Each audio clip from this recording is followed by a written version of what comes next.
on peut avoir tendance à être un petit peu comme Monsieur Haricot. J'ai une petite vidéo. Je pense que beaucoup reconnaîtront de qui il s'agit.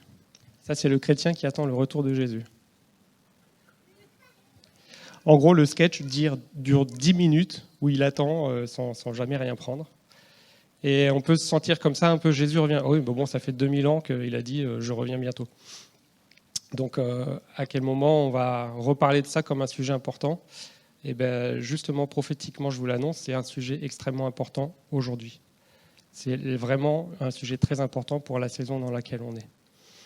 Alors, j'ai passé vraiment beaucoup de temps à préparer ce message parce que quand Dieu travaille un sujet, il faut aller l'approfondir. Et je pense que je ne vais pas en dire la moitié, mais j'ai beaucoup de diapos, on va pouvoir passer dessus un peu vite. Et en tout cas, vous pourrez avoir, si vous voulez creuser le sujet, mon PowerPoint qui va passer derrière, et aller approfondir les textes et les informations bibliques qu'on peut tirer sur ce sujet. Je vais essayer d'aller à l'essentiel, parce que sinon, vous risquez de vous retrouver comme le Mr Bean à attendre qu'Étienne finisse son message. Ça peut être long, et j'aimerais vous éviter d'avoir le ventre qui gargouille en m'écoutant. J'ai donc relu l'Apocalypse, évidemment. Qui a déjà lu l'Apocalypse en entier, une fois ? Ah, bien. 2 fois. Ah, oh, bien. 5 fois. Ouais, 10 fois. Ah, il reste plus grand monde. Ah, quand même un peu. Super. En fait, quand on veut comprendre quelque chose, on lit et on relit et on relit. Et le nombre de fois où, au bout de la xème lecture, on a quelque chose qui nous saute à la figure qu'on n'a pas vu les 5 fois précédentes. C'est pourquoi il faut lire et relire la parole de Dieu. Et quand on commence à lire l'Apocalypse, dès les premiers versets, c'est « Heureux celui qui lit et ceux qui entendent les paroles de la prophétie et qui gardent les choses qui sont écrites, car le temps est proche. » Et au verset 4 et 6, « Que la grâce et la paix vous soient données à celui qui nous aime, et il a fait de nous un royaume. Il vient avec les nuées et tout œil le verra. » C'est des parties du texte. Et celui qui atteste les choses dit « Oui, je viens bientôt. Amen. » Et donc en fait, tout l'Apocalypse, on se dit « Oh là là, mais c'est quoi ce livre ? Il y a des malheurs de partout, on n'y comprend rien. Il y a des bêtes, il y a des monstres, ils ont plein de têtes. » Sauf que c'est une bonne nouvelle. Parce qu'en fait, ce monde est régi par Satan. C'est lui le prince de ce monde et c'est lui qui pousse les humains à vivre de plus en plus de choses catastrophiques, à ne plus connaître leur identité et à se détruire les uns les autres. Et en fait, si l'Apocalypse nous dit si Jésus ne venait pas arrêter ces choses-là, on s'exterminerait nous-mêmes. Et donc la bonne nouvelle, c'est que Jésus revient bientôt pour arrêter le péché, arrêter la destruction, et pour les projets qu'il a pour ses enfants, qui sont des bons projets, qui sont des projets de paix, qui sont des projets de bonheur, qui sont des projets de grâce, qui sont des projets dans lesquels on est heureux parce qu'on est dans son amour. Et ça, c'est le message de l'Apocalypse, et c'est le message de tous les textes apocalyptiques de la Bible, c'est-à-dire ça nous envoie vers la fin des temps où l'homme, dans son péché, ne cesse de s'auto-détruire de plus en plus, mais où les projets de Dieu sont de sauver, de guérir, de restaurer et de nous amener dans son amour. Alors Jésus revient, plusieurs textes nous le disent, Jésus revient comme un voleur. Alors, je ne vais pas tout lire parce que sinon vraiment on va y passer beaucoup de temps, mais en tout cas vous pouvez noter les versets ou me les demander. Le jour du Seigneur viendra comme un voleur, on ne sait ni le jour ni l'heure. Il y a plusieurs versets comme ça qui nous disent « Attention, Jésus revient, ça fait 2000 ans qu'on l'attend », mais les disciples de l'époque se disaient « Oh, ça se trouve, il va arriver l'année prochaine ». Et les premiers chrétiens étaient toujours dans cette attente de l'arrivée de Jésus. Et qu'est-ce que ça provoque ? Ça provoque qu'on sait qu'il faut être prêt pour le retour. Et on va y venir. Alors, on ne sait pas quand est-ce que ça va arriver. On ne sait ni jour. La Bible dit on ne connaît ni le jour ni l'heure. Par contre, on ne nous dit pas qu'on ne connaît pas l'année et le mois. Et en fait, bibliquement, Dieu donne des indications de plusieurs manières. D'abord, Amos 3,7 dit « Le Seigneur l'Éternel ne fait rien sans avoir révélé son secret à ses serviteurs et les prophètes. » Donc Dieu a déjà révélé ce qui va se passer par les prophètes bibliques, mais continue aussi à prévenir par les prophètes actuels. Et quand vous écoutez les prophètes actuels, ils disent tous « Préparez-vous, c'est la fin des temps, on y est, Jésus revient et tout ce qui est écrit dans l'Apocalypse va arriver dans les années qui viennent. » En tout cas, tous ceux que moi j'ai écoutés. Et puis Daniel 12,4 nous dit l'ange dit à Daniel « Tiens, secrète ces paroles et scelle le livre jusqu'à la fin des temps. Plusieurs alors le liront et la connaissance augmentera. » C'est-à-dire qu'il y a un moment donné où les prophéties bibliques sont décellées pour qu'on apprenne à les comprendre et qu'on puisse les décrypter et que ça aide les derniers chrétiens, la dernière génération que nous sommes, à nous positionner en sachant dans quelle saison nous vivons. Et puis, dans Apocalypse 22 au verset 6, le Dieu des esprits des prophètes a envoyé son ange pour montrer à ses serviteurs les choses qui doivent arriver bientôt. Donc en fait, il y a des choses qu'on ne va pas pouvoir savoir, mais il y a des choses que Dieu révèle. Et donc, c'est là où on en est, c'est de se dire un tiers de la Bible. Un tiers, la Bible a combien de versets ? Voilà. Et donc un tiers, donc à peu près 10 000, c'est des prophéties. Et donc, la quantité de choses prophétiques que contient la Bible est très importante. On a à les lire en cherchant la compréhension, la révélation de Dieu et les choses. Il y en a, ça fait 2000 ans que des chrétiens lisent certains passages et ils ne peuvent pas comprendre parce que Dieu ne permet pas que la compréhension arrive, parce que ce n'est pas le moment. Sauf que là, il y a des choses qui arrivent de plus en plus et on va savoir de plus en plus précisément ce qui se passe. Je vous ai ensuite décortiqué un petit peu quelques petites frises chronologiques pour se dire, tiens, où est-ce qu'on peut se situer ? Alors, Jésus-Christ est venu sur Terre. J'ai une diapo là-dessus, je crois. Jésus qui vient. Voilà. Bon, il est venu. Alors, on entend parler de Jésus forcément dans l'Ancien Testament sous des formes diverses. Il y a la première venue en l'an 0. Il meurt, il ressuscite, et puis il va au ciel, et on est à peu près là. Et après, il apparaît dans le ciel pour l'enlèvement de l'Église, et ensuite, il y a la seconde venue, c'est-à-dire il vient, et puis Satan a perdu, et il est enfermé. Donc, tout ça, c'est simple et clair. Dans Zacharie 9, je l'ai écrit, et puis dans d'autres versets de ce chapitre-là, je vous invite à lire Zacharie 9 sur ce sujet-là. Et je vous ai juste résumé ça. Je vais passer un petit peu vite, mais j'ai mis des références, vous pouvez aller lire. Alors, quand on veut savoir qu'est-ce qui se passe pour l'humanité, en fait, il faut savoir que l'horloge de l'humanité, c'est Israël. C'est-à-dire que Dieu s'est choisi le peuple d'Israël, il l'a construit, il l'a amené, il l'a dirigé. Et en fait, du début jusqu'à la fin, c'est le peuple central. Et donc, il faut regarder ce qui se passe en Israël pour savoir où est-ce qu'on en est. Alors, c'est quoi l'histoire ? Il y a Jacob qui rejoint Joseph en Égypte vers moins 1875. Après, il y a l'Exode, il y a les juges, etc. Bon, je le fais court.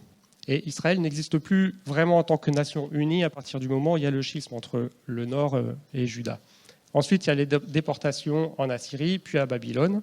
Et puis, il y a une espèce de petit retour sous Cyrus, avec Esdras et Néhémie, où ils reviennent, ils construisent Jérusalem, ils construisent le deuxième temple.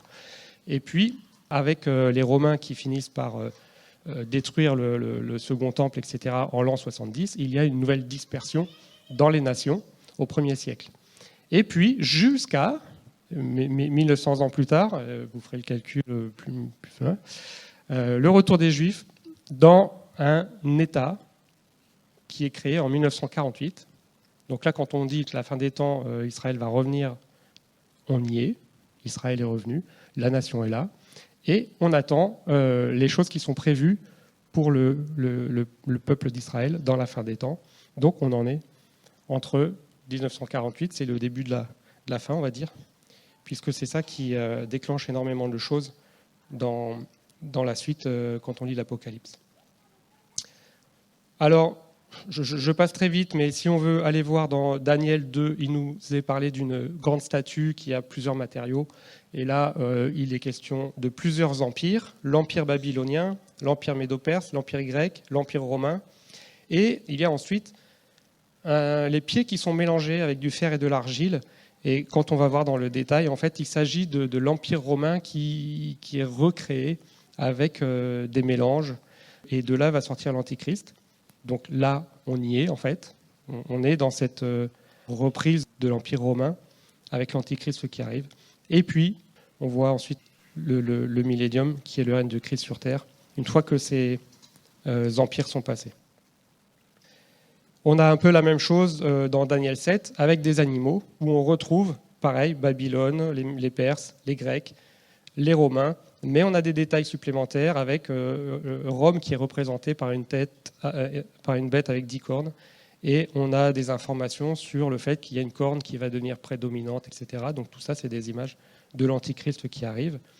Et il faut savoir que l'Empire romain est... il y a quelque chose qu'on appelle la rénovation de l'Empire romain, où en fait beaucoup de souverains, depuis Charlemagne jusqu'en 1806, ont tous eu le titre d'empereur de Rome. Ils se sont fait appeler comme ça, et en fait, l'Empire romain n'a pas vraiment cessé avant 1806, le moment où en fait c'est Napoléon qui a vaincu François, je ne sais plus lequel, d'Autriche, je crois bien, qui portait ce titre-là, et le titre n'a plus été porté ensuite. Mais bon, même Napoléon, lui, a voulu restaurer aussi un espèce d'empire qui serait similaire à l'Empire romain. Et on a aussi, après Mussolini, avec son gouvernement fasciste en Italie, qui était en lien avec le Reich allemand, où il voulait rétablir ce fameux empire romain germanique qui avait essayé de perdurer pendant des siècles. Et donc là, on en est vraiment à cette période où cet empire romain essaye à nouveau de renaître, et l'Antichrist va en sortir. Je vous la fais rapidement parce que le cœur du message, ce n'est pas toutes les infos, mais c'est juste pour vous expliquer que quand on se met à réfléchir et à chercher, on a énormément de choses, de connaissances, de compréhension qui viennent, et beaucoup de détails qui nous permettent de savoir un peu où est-ce qu'on en est. Alors, j'ai fait une petite liste ensuite assez rapide de quels sont les points. Par exemple, dans Matthieu 24, Jésus va faire une liste de qu'est-ce qui doit arriver avant la fin du monde. Et on le voit aussi quand on prend Daniel 12, Luc 21, Marc 13, des choses dans l'Apocalypse.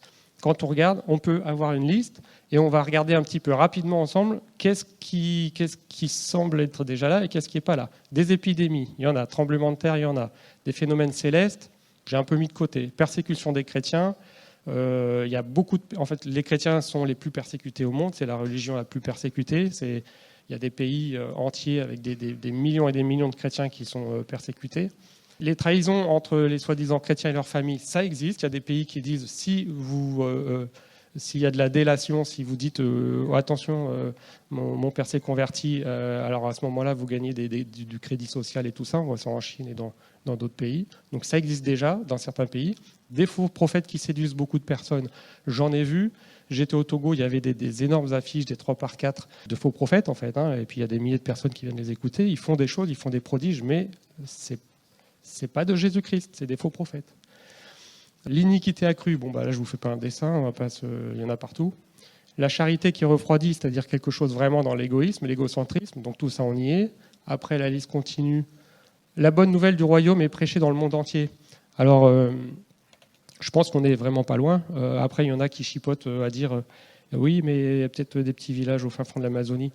Ouais, mais en fait, Dieu ne parle pas. La Bible ne dit pas. Il faut que chaque village ait entendu parler de Christ. Il est parlé des nations. Et donc, à partir du moment où une nation a été impactée par l'Évangile, c'est considéré comme le fait que la parole a été disponible et ça a été donné à la nation. Parce qu'après, il y en a qui disent il y a encore, je ne sais pas, 3000 et quelques langues à traduire, mais bon, dans la liste, il y a l'occitan et le breton. Donc, je veux dire, tant qu'on parle français, on a accès à la Bible. Voilà. C'est pour vous dire qu'il y en a qui sortent des gros chiffres, que la moitié de la population n'est pas atteinte, parce qu'il y a 6000 peuples et il n'y en a que 3000 qui ne sont pas atteints. En fait, tout ça, c'est pas réaliste, en fait. Vraiment, la parole a fait le tour du monde et il reste peut-être quelques poches où il est toujours nécessaire de continuer à évangéliser le monde entier, évidemment. Mais j'ai laissé un point d'interrogation quand même. Après, les facilités de voyage, on y est. L'augmentation de la connaissance. Alors, il faut s'imaginer qu'en 1945, la connaissance doublait en 25 ans. Et maintenant, c'est estimé que ça double en 12 heures. C'est un truc de fou. Donc là, on y est complètement. Capacité de détruire toute vie. Bon, on a vu ça avec Hiroshima. Possibilité que la Terre voit un événement simultanément. Bon, voilà, avec les médias, on a tout en direct. La possibilité d'avoir une armée immense. Il nous est parlé de 200 millions de personnes en Apocalypse 9:16. S'il s'agit d'humains, parce qu'il y en a qui disent que c'est une image de démons qui déferlent sur le monde. 200 millions, ça fait énormément. Et en fait, on a dépassé les 2 milliards d'êtres humains en 1930. Quand on se dit si on veut en prendre 10%, voilà. Donc en fait, on y est là aussi. Le retour des Juifs sur leur terre, c'est fait. Et Jérusalem, qui est une pierre pesante pour tous les peuples, là, c'est quand même un très gros sujet sans cesse à l'ONU et dans le Moyen-Orient, et il y a des répercussions partout. Et après, je ne sais pas si j'avais continué la liste, Yuli, si tu veux. Voilà, pour vous dire où est-ce qu'on en est. Et puis, rapidement, qu'est-ce qu'il y a encore à venir ? Le 3e temple sera reconstruit. En fait, je suis allé à Jérusalem il y a quelques années, tout est prêt. C'est-à-dire qu'ils attendent juste de dire « go, vous pouvez y aller ». Déjà, ils ont recréé tous les ustensiles nécessaires. Et dès qu'ils ont l'autorisation de reconstruire le temple, ils le font. Je suis allé visiter, j'ai vu, ils ont une menorah, un truc énorme. Et puis, reprise des sacrifices. Eh bien, figurez-vous que c'est déjà fait. Parce que l'autel qu'ils ont reconstruit pour le temple, en fait, il a déjà été utilisé pour faire un sacrifice il y a quelques années pour Pâques. Donc, ce n'est pas tous les jours, hein, ça a été fait une fois, mais ça veut dire que c'est reparti. Et puis ensuite, qu'est-ce qu'on va avoir, nous dit la parole, la résurrection des croyants qui sont décédés, des justes, et puis l'enlèvement. Après, on a l'apparition de l'Antichrist. Il va profaner le temple et régner pendant 3 ans et demi. Et il va arrêter les sacrifices qui avaient repris là d'une manière plus intense. Et puis après, là, je crois que c'est la dernière sur les événements. Presque. Il va y avoir la guerre contre Jérusalem, une grande tribulation. Et les croyants, là, vont être tués en masse. C'est-à-dire que là, clairement, c'est dit, l'Antichrist va tuer les saints. Ça va être terrible. Il va y avoir des faux prophètes, des prodiges pour tromper les croyants, des grands signes dans le ciel, et il va y avoir la conversion des Juifs, c'est-à-dire qu'enfin, après plus de 2000 ans, les Juifs vont se dire « Jésus-Christ, Jésus est vraiment le Messie ». Et en fait, quand on dit qu'Israël, c'est vraiment l'horloge du temps, c'est ce que vise Dieu, c'est vraiment que son peuple, Israël, se tourne vers son Sauveur. L'Antichrist sera détruit et Satan va être lié. Et Jésus revient, c'est la seconde venue. Il va être visible par tout le monde. Il va rassembler tous ses élus. Et puis, la dernière diapo là-dessus, il y aura un règne de 1000 ans, nous dit la parole de Dieu, de Jésus. Jésus va régner sur terre avec les croyants. Et après ça, je vous le fais vite, Satan va être libéré, il va perdre la bataille finale, il va être jeté dans les temps de feu. Et puis là, il y aura la deuxième résurrection, qui est la résurrection des non-croyants, qui ressuscitent pour le jugement. Et donc le jugement dernier, et après, on est au paradis pour l'éternité. Ça fait encore un petit paquet de choses. Mais en tout cas, la finalité, c'est qu'à un moment donné, on va vivre pour l'éternité. Et la Bible nous incite vraiment à faire très attention, à nous préparer à ce temps pour passer l'éternité au bon endroit. Je vais sauter les 70 semaines de Daniel. Par contre, il y a un point important pour encore souligner le fait qu'on est à la fin. C'est la semaine de 7000 ans. En fait, j'ai fait une diapo là-dessus. Bon, on connaît bien ce verset qui dit que pour le Seigneur, un jour est comme 1000 ans et 1000 ans est comme un jour.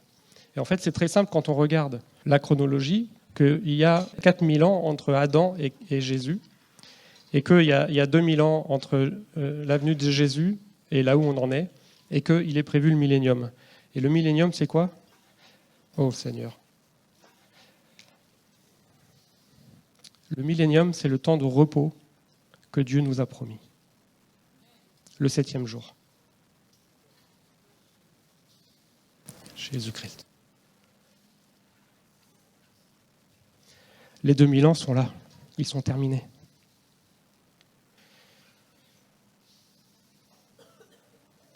Alors dans la série des choses qui sont prévues à la fin des temps, je ne vais pas vous faire le descriptif de ce que l'Apocalypse détaille, mais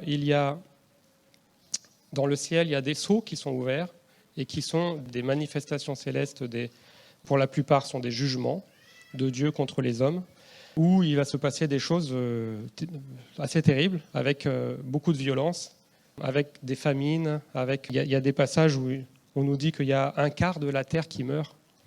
C'est vraiment des proportions absolument terribles. Et là, on comprend pourquoi, quand on voit les capacités de destruction que nous avons maintenant, les choses risquent de déraper aussi vite et aussi facilement, malheureusement. Il y a aussi des trompettes, et au son de ces trompettes, il va y avoir des fléaux qui vont venir sur la terre, certains qui vont endommager, brûler un tiers de la terre. Je ne vous donne pas les détails, mais vous pouvez aller lire les passages. Voilà, les sept trompettes. Les 7 trompettes vont avoir lieu vraiment tout à la fin. Et puis il y a aussi les coupes de la colère qui vont tomber sur la terre et qui vont là aussi faire en sorte qu'il y ait une pollution des eaux, une pollution de l'atmosphère, que le soleil va être de plus en plus brûlant, et on voit déjà ça. En fait, c'est un peu hors sujet, mais réchauffement climatique, en tout cas, il y a surtout aussi l'activité solaire qui impacte de manière incroyable la Terre, puisque c'est quand même une énorme boule de feu qui est à côté de chez nous. Et donc, quand le soleil s'énerve un peu, on en ressent tout de suite les effets. Et le champ magnétique terrestre est en train de se réduire à un point qu'il y a même eu des aurores boréales en Arizona. C'est pour vous dire à quel point c'est faible et à quel point on va pouvoir être de plus en plus malheureusement impacté par les activités solaires, parce que la protection magnétique autour de la Terre se réduit. Bref, là, il y a encore beaucoup de choses, si on veut, au niveau scientifique, à aller creuser. Où est-ce qu'on en est? Qu'est-ce qui se passe? Dans quel état est notre planète? Qui vont encore tous dans le même sens. Vaut mieux qu'on parte vite.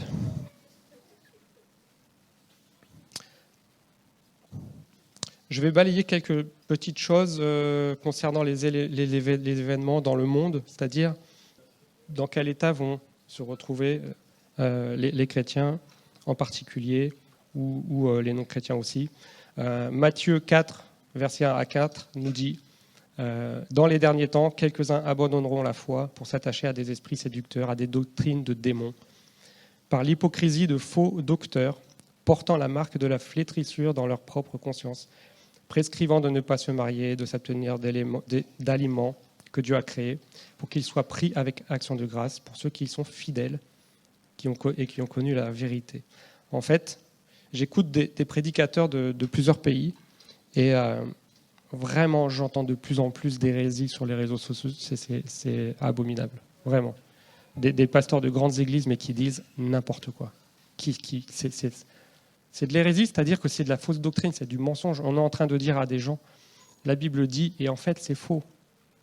Et donc, en fait, il y a de plus en plus avec les réseaux sociaux maintenant, de fausses doctrines qui circulent. Alors, il faut être vigilant, et c'est pourquoi je vous dis, lisez votre Bible. 1 fois, 5 fois, 10 fois. Parce que la vérité est là, la vérité est dans la Bible. Et quand vous allez entendre un prédicateur qui dit n'importe quoi, vous allez dire non, ça c'est pas comme j'ai lu. Alors peut-être que vous avez besoin d'avoir une compréhension rafraîchie, renouvelée, mais soyez aussi vigilants. Mais si vous ne lisez pas votre Bible, vous allez tout prendre. Ah, waouh, il parle bien. Ah, il a une belle prophétie. Mais en fait, si vous n'avez rien pour confronter ce qu'on vous dit, vous allez juste être naïvement influencé par les fausses doctrines. Les fausses doctrines, ça mène à quoi? À refroidir la foi. Et je parlais tout juste ce matin dans le hall avec une personne qui est en faculté de théologie et qui me dit « mais je connais des pasteurs qui ont quitté leur service et qui ont perdu la foi ». Donc les pasteurs ont aussi à faire attention à eux-mêmes et au peuple qui leur est confié pour que tout le monde soit emmené dans la vérité vers Jésus et pas au fil de fausses doctrines. 2 Thessaloniciens 2,3 nous dit que personne ne vous séduise d'aucune manière. Bah tiens. Car il faut que l'apostasie soit arrivée auparavant et qu'on ait vu paraître l'homme du péché, c'est-à-dire l'antichrist. Il faut que l'apostasie soit arrivée auparavant. Et en fait, l'apostasie, c'est quoi? C'est justement que les croyants se mettent à ne plus croire. Ou se mettent à avoir une foi qui est traditionnelle, ou par habitude, par routine. Oh, c'est dimanche 10h, ce serait bien d'aller s'asseoir sur une chaise avec d'autres. Mais l'apostasie est en train de gagner vraiment beaucoup de domaines, et j'en parlais cette semaine sur les réseaux sociaux. Le nombre de chanteurs, même de leaders de louanges connus dans le monde entier, qui finissent par dire « mais moi je crois que je me suis trompé, en fait, Dieu n'existe pas » ou « Dieu c'est pas ce qu'on dit ». Il y a de l'apostasie incroyable de partout. C'est-à-dire les gens qui abandonnent la foi, qui disent moi j'ai été chrétien, j'ai prêché, et puis finalement non, je me suis trompé, c'est faux. Et ils abandonnent Dieu. Et je ne reviendrai pas sur le sujet, mais on peut perdre son salut. Donc faites attention. L'abondance du péché de Timothée 3 nous parle que dans les derniers jours, voilà, les hommes seront égoïstes, amis de l'argent, fanfarons, hautains, blasphémateurs. Et voilà, tout ce qu'on voit maintenant, démultiplié par les capacités de communication. On est en plein dedans. Le péché n'a jamais été aussi abondant. Quand vous regardez un film, vous ne pouvez plus regarder un film sans qu'il y ait une scène obscène, ou sans qu'il y ait de l'homosexualité ou des valeurs anti-bibliques qui soient mises en avant. Quand vous écoutez de la musique, déjà, il faut éviter de regarder les clips. Ou alors si ça peut vous donner des indications que ce n'est pas de la musique à écouter. Choisissez bien ce que vous écoutez, ce que vous regardez, parce que vraiment, le péché abonde, et avant que la grâce surabonde, il faut qu'on se protège, vraiment. Donc, soyez sensibles à ce que l'Esprit dit. Moi, il y a des choses, des musiques, même quand j'écoute en fond comme ça, en anglais, que je fais pas l'effort de comprendre les paroles, je saisis ce qui spirituellement est bon ou pas bon. Et il faut arrêter tout de suite ce qui ramène une mauvaise influence spirituelle sur nos vies. 2 Timothée 4, au verset 3 et 4, dit « Il viendra un temps où les hommes ne supporteront pas la saine doctrine, mais ayant la démangeaison d'entendre des choses agréables, ils se donneront une foule de docteurs selon leurs propres désirs, détournant l'oreille de la vérité et se tourneront vers les fables. » Il y a beaucoup de chrétiens qui cherchent sur Internet, ils sont sur YouTube, ils cherchent les prédicateurs qui vont leur faire du bien. En fait, la Bible n'est pas là pour nous faire du bien, elle est là pour nous amener à Christ et pour former en nous Christ. Et des fois, ça pique. Mais c'est pour notre bien. Ça ne fait pas du bien, mais c'est pour notre bien. Il nous est aussi parlé d'inverser le bien et le mal. Et maintenant, c'est mal de remettre en cause l'homosexualité, alors que toute la Bible dit que c'est un grave péché. Je le dis, je le répète. Et je sais que maintenant, ça peut me valoir d'être emmené devant un juge. Il y a aussi la mise en place d'un gouvernement mondial. Là, si vous suivez autre chose que BFM TV et que vous vous informez un petit peu, vous savez qu'on est en plein dedans, dans la construction de ce gouvernement. Je vous passe les détails. Il nous est aussi dit dans Apocalypse 13 au verset 16 qu'à un moment donné, on ne pourra plus acheter ou vendre si on n'a pas la marque. Alors ça, c'est un grand sujet pour les chrétiens. Je pense que je peux vous rassurer que les vrais croyants seront partis avant que ça se passe. Par contre, le système est déjà en place, puisqu'il existe déjà, particulièrement en Chine. Et que les gouvernements veulent supprimer l'argent liquide pour qu'on n'ait que de l'argent numérique. Et l'argent numérique, ils appuient sur un bouton et vous ne l'avez plus. Et l'objectif des dirigeants mondiaux qui mettent ça en place le disent ouvertement, ce n'est pas du complotisme. Ils disent ce qui sera bien, c'est qu'on va pouvoir décider l'argent qu'on donne ou l'argent que quelqu'un a, qu'est-ce qu'il a le droit d'acheter avec.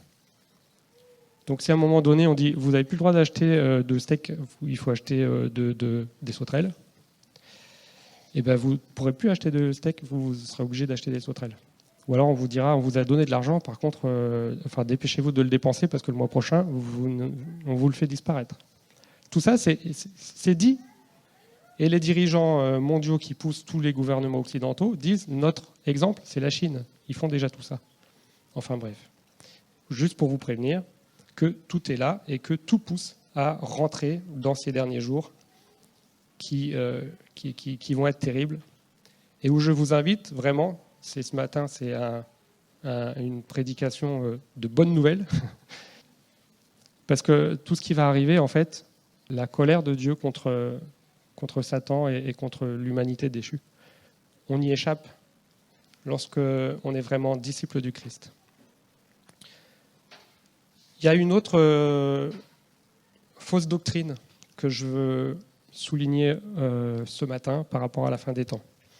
Le dominionnisme est un concept, une doctrine qui dit que les chrétiens doivent tout faire pour prendre le plus de place possible dans la société, de pouvoir transformer la société en étant dans des places de responsabilité et en fait de permettre une transformation de la société pour l'améliorer. Et que quand la société sera améliorée, Jésus pourra venir. Et c'est tout simplement complètement faux, parce que Jésus ne vient pas quand la société est améliorée, il vient parce que Satan a détruit la société et l'humanité et qu'il faut l'arrêter, sinon on meurt tous. Et c'est très bon de prendre la place dans la société, d'agir pour le bien de tous, de profiter de nos places pour apporter l'évangile, mais de se dire, comme certains réseaux apostoliques, que l'objectif c'est ça, en fait c'est juste faux. Voilà. Que vous sachiez faire attention. Alors ça peut arriver demain. Matthieu 24 nous dit « Ce qui arriva du temps de Noé arrivera de même à l'avènement du Fils de l'homme. Car dans les jours qui précédèrent le déluge, les hommes mangeaient et buvaient, se mariaient leurs enfants, jusqu'au jour où Noé entra dans l'arche. Et ils ne se doutèrent de rien jusqu'à ce que le déluge vînt et les emporta tous. Il en sera de même à l'avènement du Fils de l'homme. » Il en sera de même. Et donc, cette apostasie dont il est parlé, c'est vraiment que les non-croyants et une partie des croyants continuent à boire et à manger comme s'ils allaient pouvoir faire ça encore pendant des siècles, parce qu'il n'y a pas de raison que ça change. Ben si, il y a des raisons que ça change, parce que Dieu a son agenda, qu'il avance très vite, et que le moment de venir arrive. Il y a une autre chose aussi dans la conception de comment on voit Dieu et Jésus, qui est fausse, c'est qu'on ira tous au paradis. Bon, c'est faux. Une grosse partie de l'humanité n'ira pas au paradis. Et une bonne partie de ceux qui se disent chrétiens n'iront pas au paradis. Parce que, là aussi c'est encore un message, mais juste pour résumer, comment dire ? Vous croyez en Jésus-Christ, vous faites bien. Les démons aussi. Et ils ne sont pas sauvés. C'est aussi simple que ça. Donc si vous avez la foi en Jésus-Christ, vous dites oui, Jésus-Christ est le Fils de Dieu, c'est bien, les démons et Satan aussi. Et ça ne les sauve pas. Donc si vous venez chanter, écouter quelqu'un qui parle en disant « je suis sauvé parce que je crois que Jésus est le Fils de Dieu », ça ne suffit pas. Et je ne dis pas ça pour faire peur, je dis ça parce que Dieu est amour et il vous dit « écoutez, vous êtes assis à côté ». Là, moi, je vous dis « venez là » et vous êtes assis à côté. Et Dieu interpelle chacun de nous ce matin « est-ce que vous êtes bien assis à l'intérieur ? Est-ce que vous êtes bien assis en Christ dans les lieux célestes, comme ça a été dit ce matin ?» Parce qu'on peut être assis à côté de quelqu'un qui est assis dans les lieux célestes, mais nous, on est juste assis sur notre chaise, ici. Et donc, pour être assis dans les lieux célestes, il faut vraiment s'attacher à Christ, il faut donner sa vie à Christ, il faut écouter Christ, il faut obéir à Christ, il faut avoir une vie en Christ, il faut que Christ vive en nous. Et j'ai mis une diapo qui s'appelle « La colère de l'agneau ». Écoutez, quand j'ai lu ce verset dans Apocalypse 6, 16, j'ai vraiment été impacté. C'est à la fin des temps, vraiment c'est le désastre sur la terre. Et les gens disent aux montagnes et aux rochers, « Tombez sur nous et cachez-nous devant la face de celui qui est assis sur le trône et devant la colère de l'agneau. » Mais c'est tout mignon un agneau. c'est tout gentil. Ça se laisse porter à l'abattoir sans rien dire. Non, notre agneau, c'est Jésus-Christ, c'est Dieu, et il est en colère contre le péché. Et il vient juger, il vient détruire le péché. Et donc, si on a une image de Jésus qui aime tout le monde et qui n'est pas intéressé par la justice, oui, on va dire, vas-y pêche, c'est pas grave, Dieu pardonne. Non. Il ne faut pas faire de la grâce une raison de vivre dans le péché et dans la désobéissance à Dieu. Parce que Dieu déteste le péché, parce que Dieu est en colère contre le péché. Il aime le pécheur, mais il est en colère contre celui qui choisit de pécher. Il dit, c'est pas ça que je t'ai demandé de vivre. Je t'appelle à vivre, soyez saints, car je suis saint. C'est l'appel de Dieu. Alors dans Apocalypse 22, il nous est dit, voici je viens bientôt et ma rétribution est avec moi pour rendre à chacun selon son œuvre. Et un autre verset, dans Apocalypse 20, 15, dit, quiconque ne fut pas trouvé écrit dans le livre de vie fut jeté dans les temps de feu. Juste 2 versets en passant, hein. On peut en cumuler d'autres. Où il faut juste savoir où est-ce qu'on en est dans notre relation avec Dieu. La bonne nouvelle, c'est que la colère est contre, on va dire, la colère de Dieu se porte contre le péché, et qu'elle n'est pas pour le Fils et la fille de Dieu. 1 Thessaloniciens 1,10 nous dit « Et pour attendre des cieux son Fils, qu'il a ressuscité des morts, Jésus, qui nous délivre de la colère à venir. » La colère arrive, c'est la fin du monde. Sauf que le vrai chrétien est délivré de la colère à venir. C'est pareil, 1 Thessaloniciens 5,9, car Dieu ne nous a pas destinés à la colère, mais à la possession du salut par notre Seigneur Jésus-Christ. Et 2 Pierre 2,9 nous dit, le Seigneur sait délivrer de l'épreuve les hommes qui ? Les hommes pieux.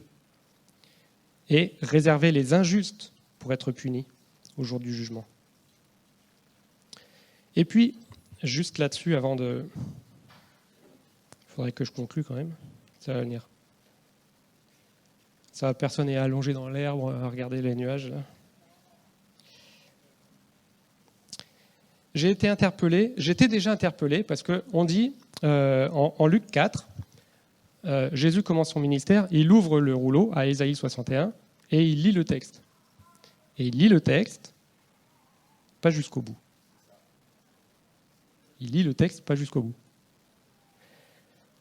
C'est peut-être que ça vaut le coup que je vous le lise. Écoutez Ésaïe 61. L'Esprit du Seigneur, l'Éternel est sur moi, car l'Éternel m'a oint pour porter de bonnes nouvelles aux malheureux. Il m'a envoyé pour guérir ceux qui ont le cœur brisé, pour proclamer aux captifs la liberté et aux prisonniers la délivrance, pour publier une année de grâce de l'Éternel et un jour de vengeance de notre Dieu, pour consoler tous les affligés, pour accorder aux affligés de Sion. Là, on a basculé sur autre chose. Pour leur donner un diadème, etc. Ça, c'est la fin des temps. Quand Jésus le cite, il dit « L'Esprit du Seigneur est sur moi parce qu'il m'a oint pour annoncer une bonne nouvelle aux pauvres. Il m'a envoyé pour guérir ceux qui ont le cœur brisé, pour proclamer aux captifs la délivrance et aux aveugles le recouvrement de la vue, pour renvoyer libres les opprimés, pour publier une année de grâce du Seigneur. » Point. Mais où est la vengeance de notre Dieu ?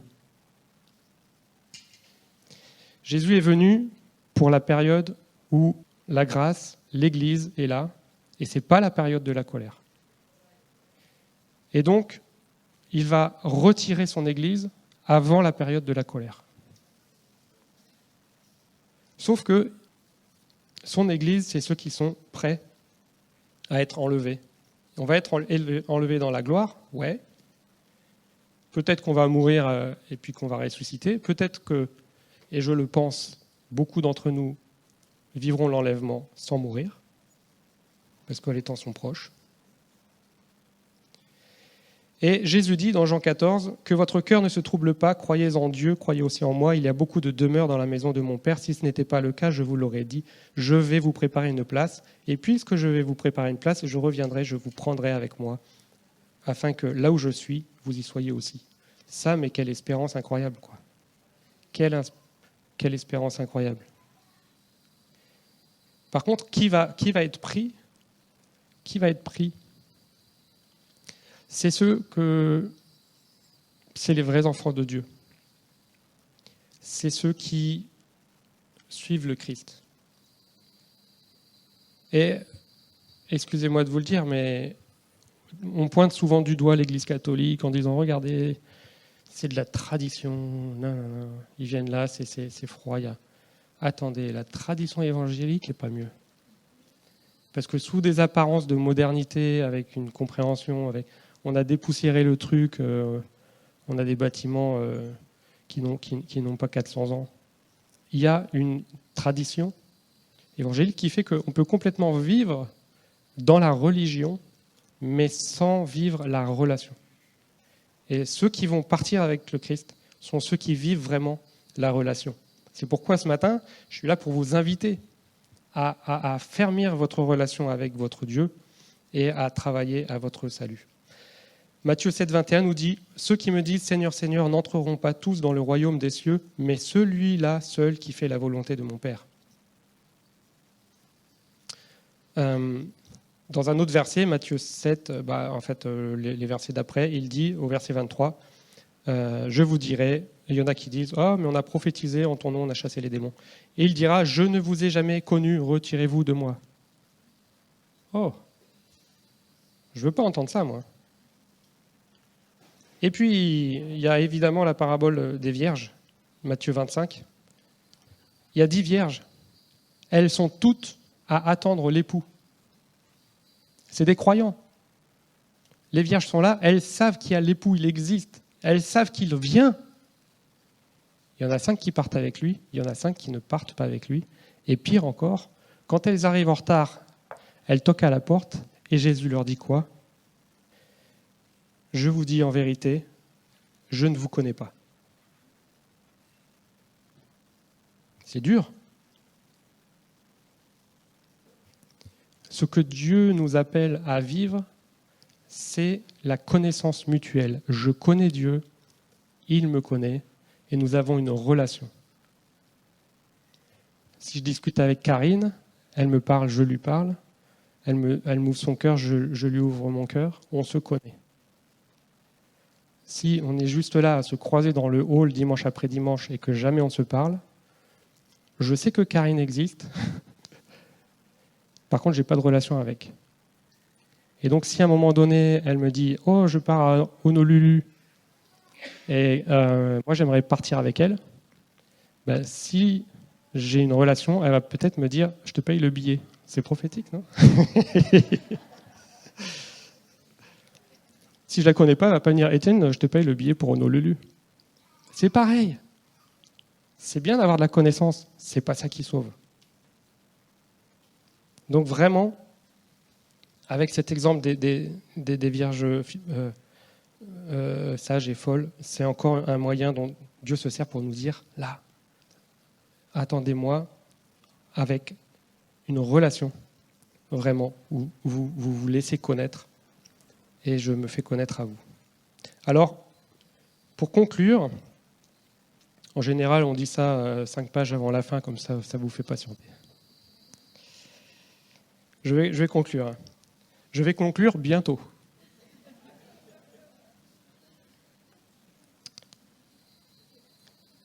En fait, il faut simplement vivre comme si Jésus revenait demain. Il faut l'attendre, il faut l'espérer, il faut le vouloir. Hébreux 10, 25 nous dit « N'abandonnons pas notre assemblée, car comme c'est la coutume de quelques-uns, mais exhortons-nous réciproquement, et cela d'autant plus que vous voyez s'approcher le jour. » C'est vraiment un appel à être solidaires entre nous, entre enfants de Dieu, pour nous soutenir, surtout quand le temps de la fin approche, vu que c'est de plus en plus difficile d'être chrétien dans ce monde où le péché est en abondance et où le but du prince de ce monde est d'éliminer Dieu et ses croyants. Matthieu 24, Jésus nous dit aussi, au verset 44, « C'est pourquoi vous aussi, tenez-vous prêts, car le Fils de l'homme viendra à l'heure où vous n'y penserez pas. » Quel est donc le serviteur fidèle et prudent que son maître a établi sur ces gens pour leur donner la nourriture au temps convenable.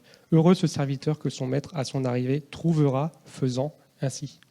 Il nous est parlé de quoi? De fidélité, de prudence. Il nous est aussi parlé de faire ce que le maître nous demande de faire, d'être obéissant.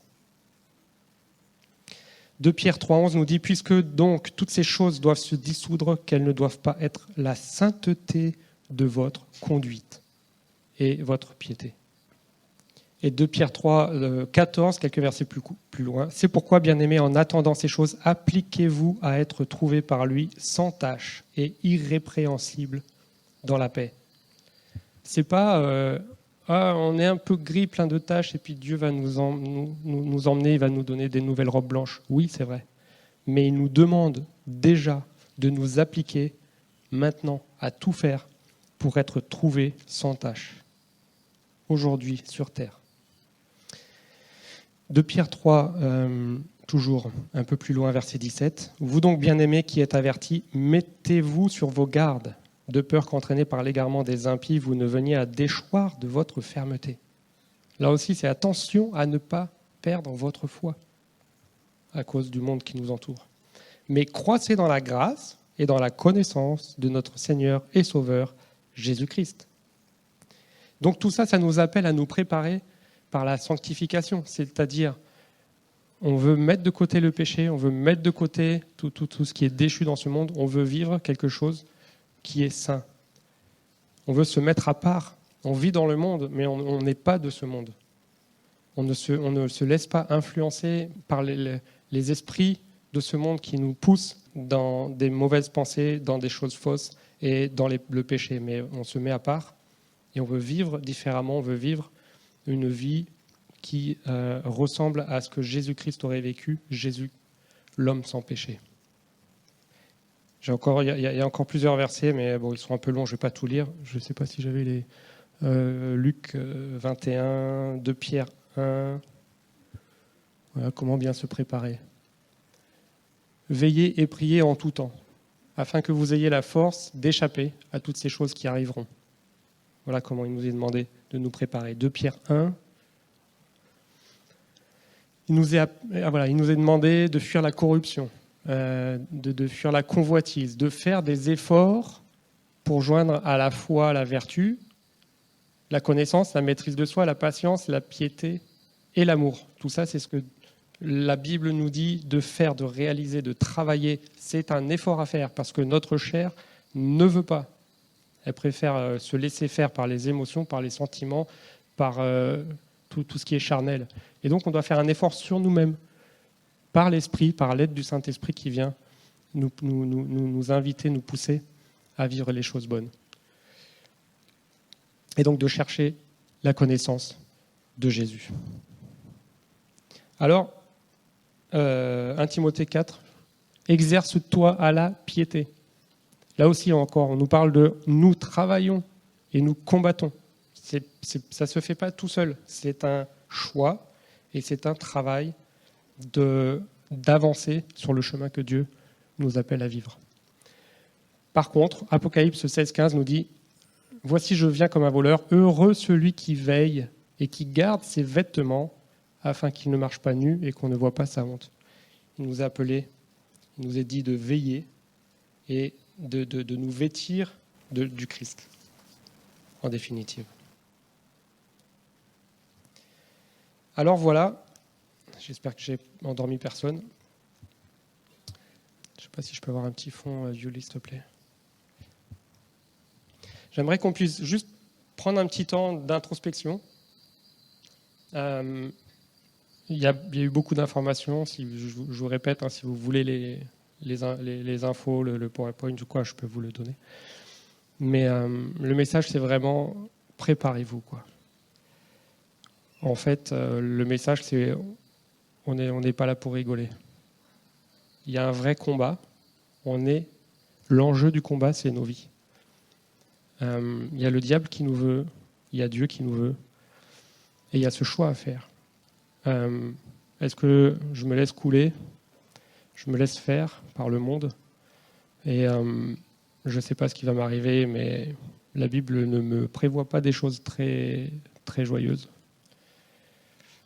Ou est-ce que je veux vraiment rencontrer mon Dieu, rencontrer Jésus mon Sauveur et mon Seigneur? C'est-à-dire, oui, il me sauve, mais c'est aussi lui qui devient le maître. C'est lui qui dicte ma vie. Et ce n'est plus mon choix. C'est les choix de Jésus que je fais pour ma vie.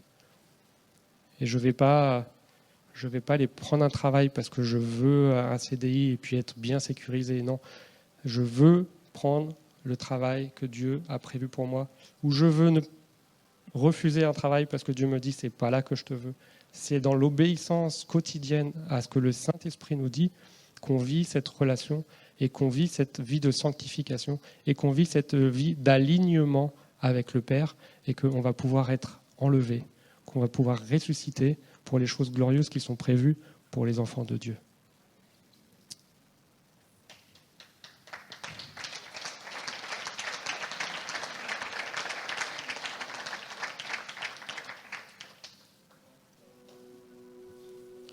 On va fermer nos yeux un instant et puis écouter ce que le Saint-Esprit peut nous dire à chacun sur où est-ce qu'on en est. Est-ce que je suis prêt? Est-ce que j'ai envie de quitter cette terre pour rencontrer mon Sauveur, mon Créateur, mon Seigneur? Ou est-ce que je suis encore trop attaché aux choses du monde? Est-ce que je suis embêté si on me dit demain tu meurs? Ou est-ce que je me dis formidable, je vais enfin rencontrer mon Seigneur? Ça, c'est le test. Le test pour se dire je suis prêt, c'est que j'ai tellement hâte de rencontrer mon Jésus. J'ai tellement hâte de rencontrer mon Jésus.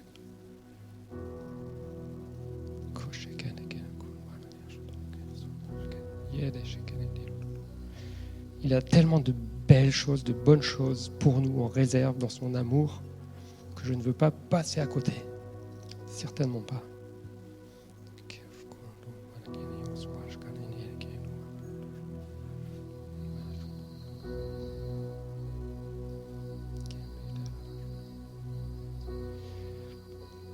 Peut-être que certains parmi nous n'ont pas fait cette démarche de dire moi je veux vraiment suivre Jésus-Christ.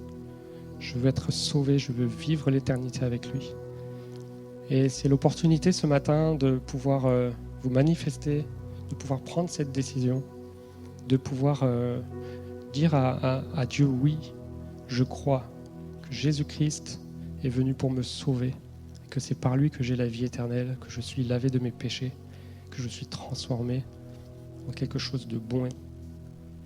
Et pendant que tout le monde a les yeux fermés, je vous invite vraiment à lever la main pour ceux qui veulent s'engager ce matin ou se réengager en ayant vu qu'il y a des choses encore à traiter. C'est là le choix le plus important de notre vie. Et je ne veux pas empêcher qui que ce soit de faire ce pas ce matin. Merci, oui. Jésus te voit. Merci Seigneur. Merci Jésus. Merci Seigneur parce que tu veux sauver. En effet, Yeshua, ça veut dire que Dieu sauve, qu'on peut crier à lui, qu'il nous entend et qu'il nous sauve. Et merci Yeshua, Jésus, pour ces mains levées ce matin, pour ces cœurs qui veulent se connecter à toi pour avoir la vie éternelle. Je remercie vraiment le Seigneur et je prie pour chacun afin qu'il soit rempli de la présence de Dieu, de l'amour de Dieu, rempli de l'Esprit Saint et qu'il y ait un changement radical dans les vies. Il y a cet appel à tous les chrétiens, tous les croyants de dire mais est-ce que tu veux te préparer à me rencontrer? Vraiment, ça paraît simple et bête, mais je pense que souvent il faut exprimer notre démarche. Et j'invite vraiment ceux qui ont été touchés, qui veulent vraiment s'engager à cette préparation, de se lever là où ils sont, de dire oui, j'appartiens à l'armée du ciel, j'appartiens au Seigneur et je veux me préparer à sa venue, à son retour. Levez-vous juste pour dire mais Seigneur, je suis là et je veux vivre cette vie, je veux cet engagement, je veux faire ce que tu dis et je veux te suivre malgré ce qu'il en coûte à ma chair. Je veux être un enfant de Dieu Je veux être un serviteur du Tout-Puissant. Et je veux continuer à creuser ma relation avec Jésus. Je veux le connaître toujours plus. Et là où je priais 5 minutes, je veux prier 10 minutes. Et là où je lisais un verset, je veux en lire 2, parce que je veux continuer à approfondir ma relation. Parce que c'est comme un couple, on peut pas vivre en se croisant. Il faut prendre du temps. Il faut prendre du temps pour se connaître. Il faut prendre du temps pour garder le lien. Il faut prendre du temps pour approfondir, se connaître toujours plus. Il faut aussi prendre du temps pour se laisser transformer par l'autre, et en particulier par Jésus-Christ, qui veut imprimer sur notre être sa sainteté et sa gloire, la gloire à laquelle sont appelés les enfants de Dieu. Merci pour votre amour pour Jésus-Christ, et soyez tous bénis.